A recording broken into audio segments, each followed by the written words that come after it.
Another episode of Treknopod has arrived. I am one of your hosts, Vactor. I'm here with the greatest captains in the galaxy. I'm going to start with the loveliest eyeliner in the galaxy, Linda Pages. How are you, Linda? So great. How are you? I'm doing excellent because I'm talking Starfleet Academy with two of my favorite Trekkies, including one Captain James T. Schaffman. Schaff, how are you doing today? I'm good. When you were introducing Linda, I thought you were introducing me and talking about my You are natural guy liner. the greatest lip liner in the galaxy. Schaff, that is your accoutrement for today, Schaff. But I'm glad that you're doing well, my friend, because we are here to discuss episode 6. Come, let's away. What a clever title, Shaw, for this lovely episode of Starfleet Academy. And I want to start off with a lovely icebreaker to get things cracking, Shaw. What is, because this episode, I think, is the perfect episode, the greatest episode in the history of Starfleet Academy. I got to say it right away. Spoiler alert, the best episode that may ever happen on Starfleet Academy. I just got to say, because comic books save the day. This is the perfect episode. It's real life. This is not fiction. This is truth. This is reality that comic books saved the galaxy. So, since comic books played a very important part in this week's episode, I think we should all share, because we all are deeply invested in Star Trek comic books, of course. So we must talk all about these things. And if you're not going to share a Star Trek comic book, how about a Star Trek novel that you are enjoying at the moment? Let's start off with Linda Pages. Linda, what do you think in the world of fiction, of literature? What do you think? What's the best? I'm going to be so honest. Most of the Star Trek literature that I've read is fan fiction. Ooh, But yes. if we're going with official canon, Mosaic by Jerry Taylor, the story of Janeway's life. Love that a lot. Also, I don't know if it's canon. I know that Mosaic, I'm assuming, is canon because Jerry Taylor wrote it. I don't know if Janeway's autobiography, I don't know if the autobiography series with like Cisco and Kirk and Spock and everything is canon. I also like that one, but I would choose Mosaic, I think, between the two, just because it gives us a little bit more of her like youth.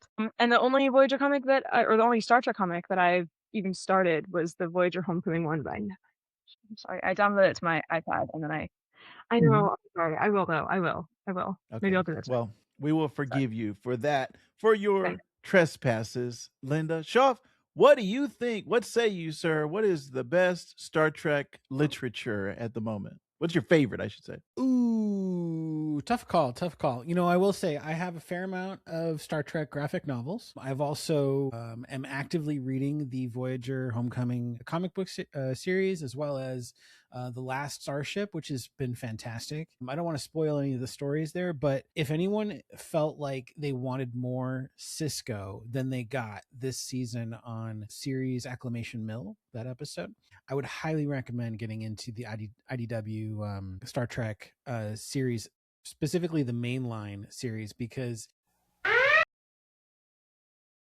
it expands on the Cisco story in a big way, and it's a lot of fun. And so I would highly recommend that. Also, just throwing this out here, I've got the Q conflict. This is an excellent one. This one actually brings in characters from TNG, Voyager, TOS, as well as Deep Space Nine, in sort of like an interesting story involving the Q. So very The voice fun. characters on it. Yeah. And then also, if you're interested in Star Trek literature, not a comic book, but more of a book or a novel series, I'd highly recommend getting involved with the William Shatner Star Trek series, where he basically essentially resurrects Captain Kirk from the events of Generations and continues a whole story, and it's a lot of fun. There he is on the back. Nice. Looking much younger. But yeah, The Return is an excellent novel. And I did not know that William Shatner wrote Star Trek fan fiction. He wrote a lot. And he was also on another show called Tech Wars or Tech Nation or whatever that was called, and he wrote a lot of novels for that too. But yeah, he's a prolific writer actually, and there's a lot of Star Trek content in this series in particular. Cannot recommend it enough. So yes, yeah, Tech War. That actually the Q conflict. If you are a Kindle Unlimited subscriber, you can read it for free if you're into that. If you want to pay monthly, but I also want to back up, Shoff. My pick, my favorite comic book that's coming out right now is Star Trek: The Last Starship. And if you are a Picard fan, if you are a fan of this current time period of what's going on right now, this is the book that you want to be reading. The Last Starship. A lot of characters like from past Trek things are appearing, and there's just some fantastic storytelling that's going on right now. Jackson and Kelly, Lansing and Kelly are the two writers that are doing a fantastic job. They have been writing some fantastic things all over the place. From they wrote Marvel Guardians of the Galaxy, a bunch of stuff over there, and now for IDW, they're writing this Last Starship. It is fantastic. I cannot recommend it enough. That is my favorite Star Trek thing that is coming out right now. So, Shoff, I gotta back you up and say that is the one that everyone should be checking out right now. Well, that was fun. I love a good icebreaker in my yerba madre drink that I'm drinking. I love a good ice How to be icebreaker, Treknopod coffee mug. Awesome.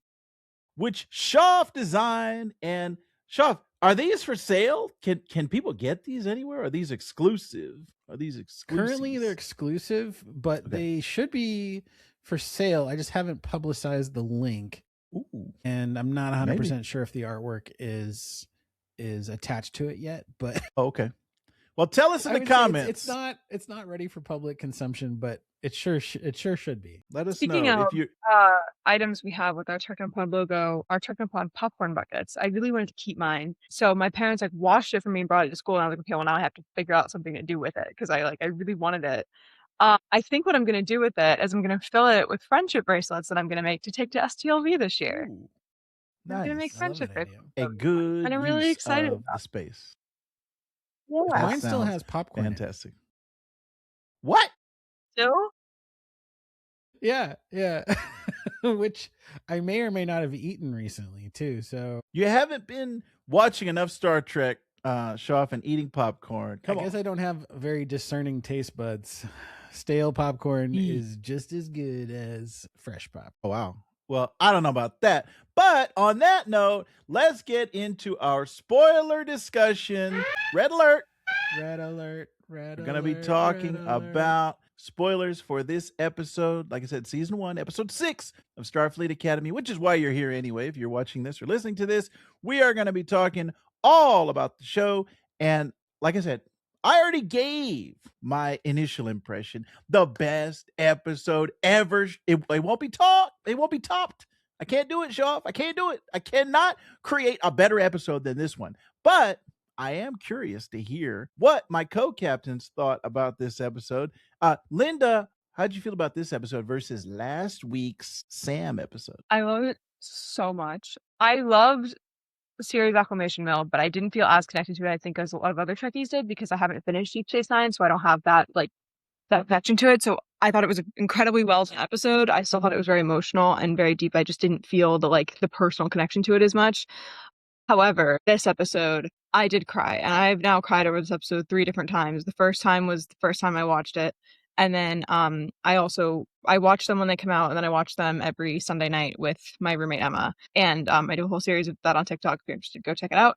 But then I cried It's again. awesome. Telling her about it because we go pick up dinner before we watch Starfleet Academy. So we were walking to the car and I started crying on the way there, talking about it without spoilers. And then I cried again when we watched it. So I love this episode. It's caused me too much emotional distress. But I thought it was really, really... I do have a question for you though, Vector. Was the comic book in the episode, was that a real comic book? Like an actual Star Trek comic book you can purchase? No, unfortunately, that one is not an actual comic that's coming out. I was ready for it to be an actual, like a specific comic I thought series. it was. I was like, oh my god, that's so cool. I can't believe that they used like an actual, this is so meta.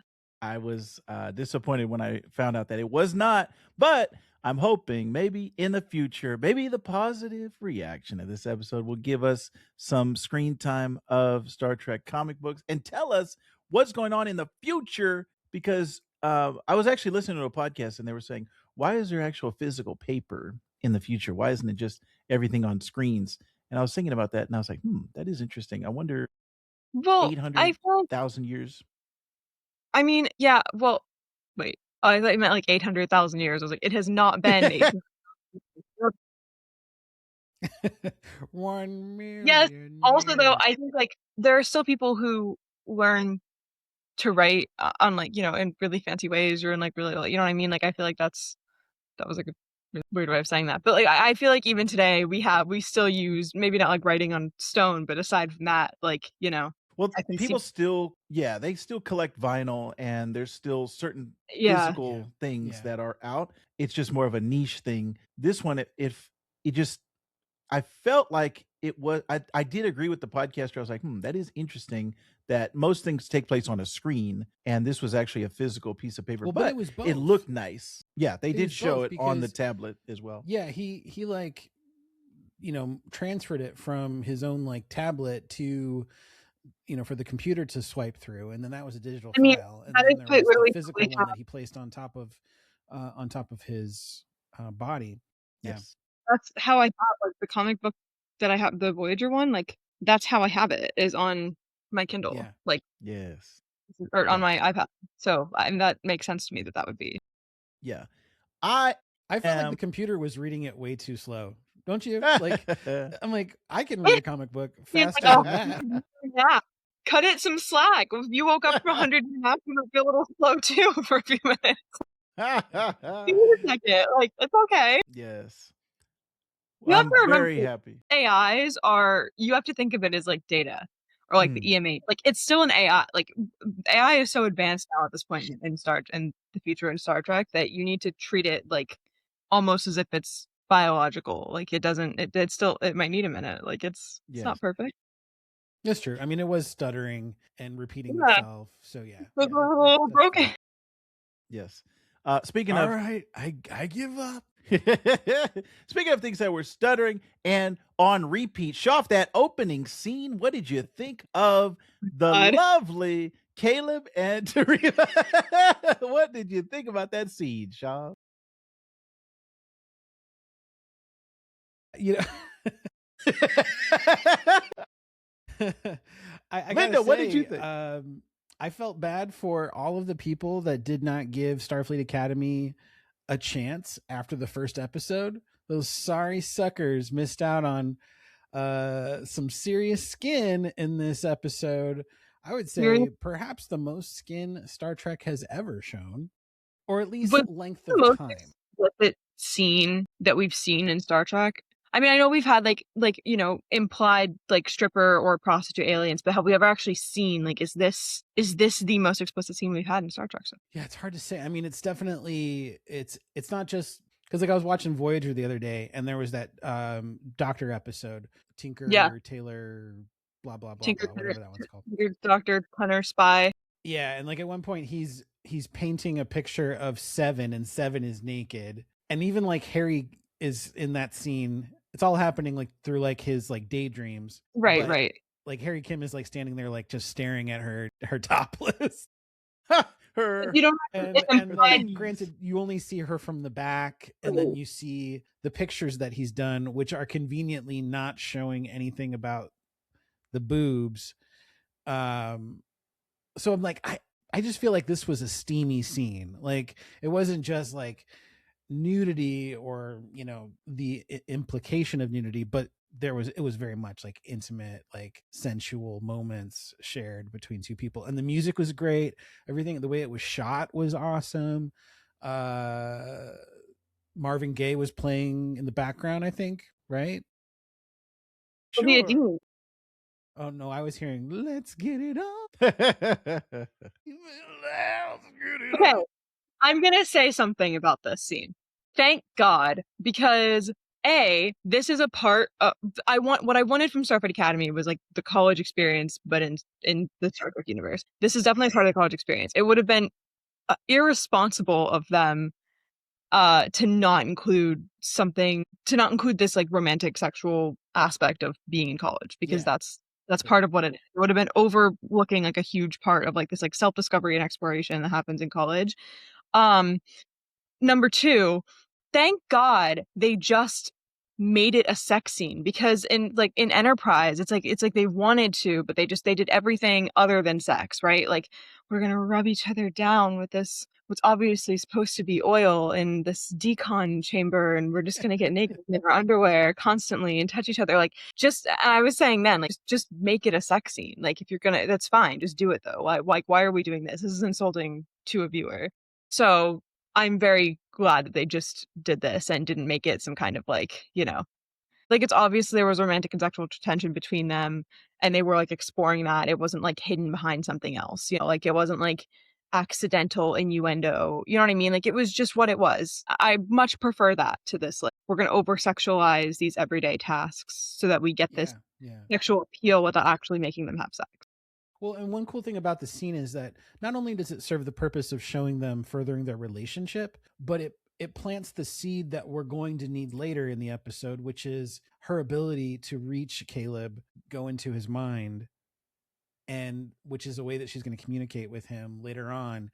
And they've already hinted at this like inhibitor thing that's keeping her from being able to like really showcase her full strength of her powers and whatnot. And so like it's a plot device. That scene is very much a plot device, but it is done so effectively because it does more than just serve a later plot line. It serves the character's development as a couple. So like it's a pretty so their scene. connection. Yeah. Question.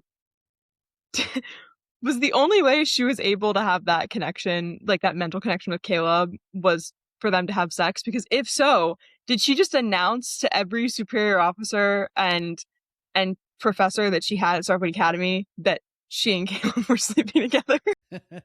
I have to believe no, because I can reach him, and they were like, "You can reach," and she's like, "Yeah." Well, we find out later that she's the person responsible for basically making her dad deaf. So, and that's someone she cares about. And Occam describes it as when it's somebody that you care about, that she can have that kind of an effect. But she wasn't was she? Sorry, I couldn't hear you. She wasn't in her dad's mind though, right? When that happened, she just, I don't know. They don't describe it, but I was curious about him. It seemed like to me the first watch, and I was like, oh my God, that's so embarrassing. Yeah. Yeah, she was mad at him, and that caused it. So like I just think like strong feelings is probably all That's fair. That's fair. Man, I am loving this discussion right now. Shaw, in our agenda, you talked about the USS Miyazaki. Yes. Do we think this is one of the writers giving a nod to Studio Ghibli? Yeah, I was thinking so. I couldn't find anything definitive on it, but because of the focus on a comic book, which is, drawn artwork, and Studio Ghibli films are drawn animation, and oftentimes focused on a broken family, oftentimes focused on a romantic connection, and definitely focused most heavily on children. And so I think like, to me, like it makes a lot of sense if you're going to do that Miyazaki would be like how you would pay tribute. It could have just been a name for the sake of a name, but I feel like that's probably, they were doing a little bit of a nod is my guess. Yeah. Linda, are you an anime fan at all? I don't know if we talked about this. I've seen a little bit of parts of some animes. Okay. My friend is really into it, so we watched a little bit of AOT and like a little bit of Chainsaw Man, and I've seen like an episode of Solo Leveling and a few episodes of Fairy Tale. Okay. Yes. I think so that's kind of it. Dipping your toe in the waters. A little bit 86. I like that one. Yeah. Yes. Perfect. Yeah, I was interested when I heard that name. Obviously, my ears perked up, but I'm not 100% sure where that comes from. I'd like to see somebody come out and say, like we had with last week's episode, there was a ton of and I'm blank. Oh, Tawny Newsome. She had a ton of interviews that I was checking out where she was talking about the process and getting approval from Avery Brooks and all that stuff. So I'm always interested in the behind the scenes DVD extras type of stuff. So I'd be curious to hear about that. Shaw, do we think that there's any chance that Admiral Vance could be working with the Vinari Raal? I kind of got a little bit of a. I don't want it to be I don't want it to be true, but Hold up. Wait. What do you mean? I had a theory that, you know, it's not uncommon for Star Trek admirals to be corrupt or corrupted. We've seen it a lot of times. It's a common trope in Trek. I'm not saying all admirals are bad, because that's certainly not the case. But, and honestly, Admiral Vance, we've seen him on Discovery and he was always a good guy. Like, there was nothing about him that screamed bad guy, but the circumstances of this episode really kind of put him in a bad spot, that he is playing both sides. Oh, she's blown away by this theory. This wasn't even a thought I had. I was so focused on Ake and Nus Braka, which we're going to talk about that in a second. But I didn't even, I wasn't even really paying attention to any. I mean, at the beginning I was focused on Tarima and Caleb, and then I was just focused on Ake for this entire episode. So that just kind of shattered my heart a little bit, that that's a possibility. He's the reason why they sought out Nus Braka in the first place. He's the reason why they have the Sargosa go in and rendezvous with the Athena and leave the starbase unattended. Like, why not put a starship in its place to protect these secrets, these military secrets that they've got over there? It just seems like there might be some issue there. But also, I've also seen some things, and it makes me wonder, I don't want to jump ahead to the end of the episode, but I just want to say this. There's, at the way end, after we've realized that Nus Braka has double crossed and tricked them, and they've fallen for it, he comes back and through an audio message, or I'm sorry, a video message, and he tells Nala Ake, he says, I've got one last gift coming with a big red bow. And he's threatening her. And I'm thinking, what if Caleb's mom is actually running this whole thing? That she's the leader of the Vinari Raal, not Nus Braka, and that presents Caleb with now factions, which side do I, am I going to support? Am I going to have to go against my mom? I just feel like you don't bring her into this show and have her be so missing without her having an important part to play. And I feel like one of the best ways to get back at Ake would be, to turn the tables in that way. So I feel like there might be a double cross thing happening with Caleb's mom. I wouldn't be surprised. Well, yeah, she has to come back in some capacity, but I wonder if they're going to save it to the finale of season 1. Yeah. I wonder if we're not going to see her for a while, but I am curious about what's going to happen in episode 7. Also, no wonder he's a villain, because if my name was Newstifer, I probably also would be cool. What possessed his parents to think that was a good idea? I laughed at that reveal. I had to pause because I was laughing so hard. Also made that me was laugh. Really funny. I was thinking when he was I have one last gift, blah, blah, blah. I wonder what it will be, because the worst thing to do to Ake is to put her in a situation where she has to make a decision that's going to hurt people, and there's nothing that she can do about it. No matter what she does, she has to do this, because she inadvertently she couldn't save her son. She made the decision apparently to save her crew instead of her son. Even if that was a more passive decision of it wasn't she was staying there and there were 2 options, she just didn't go, she didn't leave her ship, I guess, or leave her crew to go do that. She didn't save, she was going to try to save Caleb until he ran away, but she couldn't save his mom, and couldn't save him from that childhood. So I think for her, this is very that's the worst thing he could do to her, and that's exactly what he did to her in this episode. So I'm very curious. He's I've got one last gift for you. It's gonna be something that really, really kills her, and I'm just already upset. I'm not ready for the edits. I'm just not ready for the episode. I'm just, none of this is I'm not prepared. But I'm also really excited to see what it's gonna be. Yes. I kind of wish that we have gotten more of him so far, though.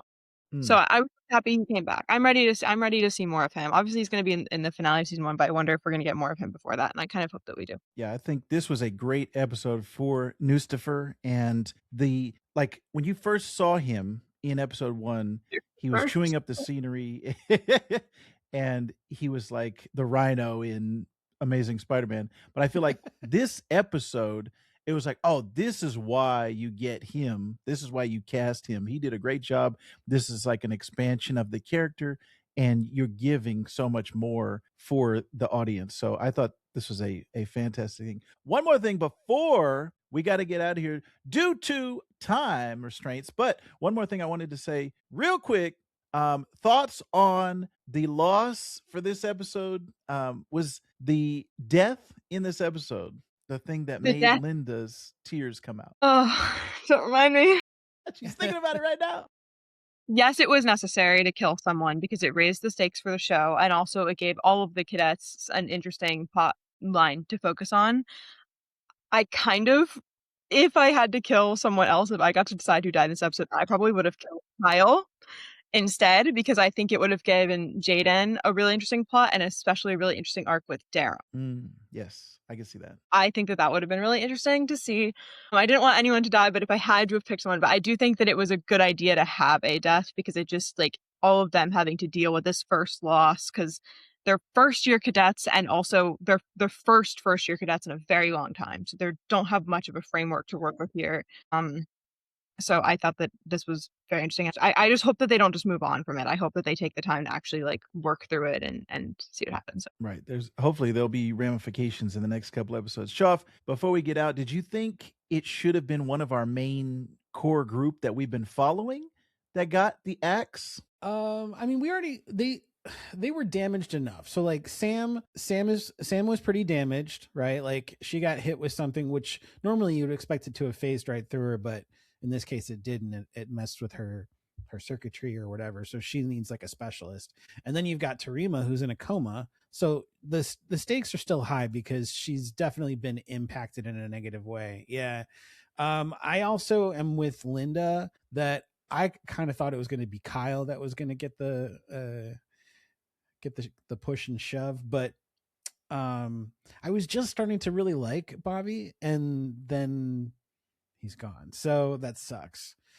I thought that like him and I don't know how to pronounce her name, but the Romulan that he's always paired up with, like they were a cool bunch together, and so like that dynamic is now gone, which sucks. Yes, someone said on my TikTok, and this immediately made me cry. So I've actually said, I love how they paired her with the Romulan chick for the entire series so far. So every time we see her, we're gonna think something's missing. Yes. Yeah. Well, we are gonna be missing our audience. Yeah. As we proceed and continue throughout this season, man, we've only got 4 more episodes left. We've surpassed the hump of the halfway point of this series. Season 1 has been very interesting. I'd love to hear what all of our viewers are thinking about this season of Starfleet Academy. You can always... Oh, yes, go ahead. I want to say one more thing before you close out. Yes. The character Cadet Pickford, the one who kind of lost it when she saw Tomov's body floating in space and that they had killed him. People are really having an issue with the fact that she's not like a competent cadet, that she's like losing it in these moments when she's supposed to be like, you know, got her stuff together. And I'm like, no, not everyone is cut out for it, or at least cut out for certain aspects of this job. And we're used to seeing officers, not cadets. People need to stop doing this. They are not Starfleet officers yet. They are fully capable of making mistakes. They're in a school learning. They are students. And if she's scared or, you know, like having a tough time processing it, that's okay. I mean, let's not forget in Voyager, TNG. She may have never seen death before. This could be like a huge turning point in her life. I mean, yeah. Some of the greatest TNG episodes involve Lieutenant Reginald Barclay, and that dude did not have his shit together. Ever. He was such a disaster. He was the least competent Starfleet officer we ever saw, and nobody cares. They just want to hate on this. He's a beloved character. Yeah. I was just watching Voyager, the Pathfinder episode, where he's like losing sleep because he wants to try to connect Voyager and make it send a message through a mini wormhole, and like he himself, like he stutters, he's unsure of himself, like he's a representative and he is a lieutenant. We're not just talking like an ensign, like he is a lieutenant who has gone up the ranks. And you can be a cadet and be scared. Okay. So Yeah. Much love to Cadet Pickford. We're for you. We're with you. We hope that you are able to make it through. Yeah. Excellent. I never thought you saw your comm badge. I'm like, have you ever been to an emergency room? You know, stupid shit that people do to end up in the emergency room. Do you know how many times an ER doctor hears, "Oh, I fell"? Yes. Like, I'm gonna let this falling the comm badge go. Humans are idiots. This is also the first Star Trek episode ever to feature the word spooge. So I just want to put that out there. Excellent final thoughts, Shoff. You can always check us out on TikTok at Treknopod. I am This Comic Cooks. Linda, why don't you tell them where they can find you? I am at Linda Pages everywhere. TikTok mainly and Instagram. Come hang out with me. Excellent. We will see you next week for episode 7 of Starfleet Academy. Until then, live large and prosper.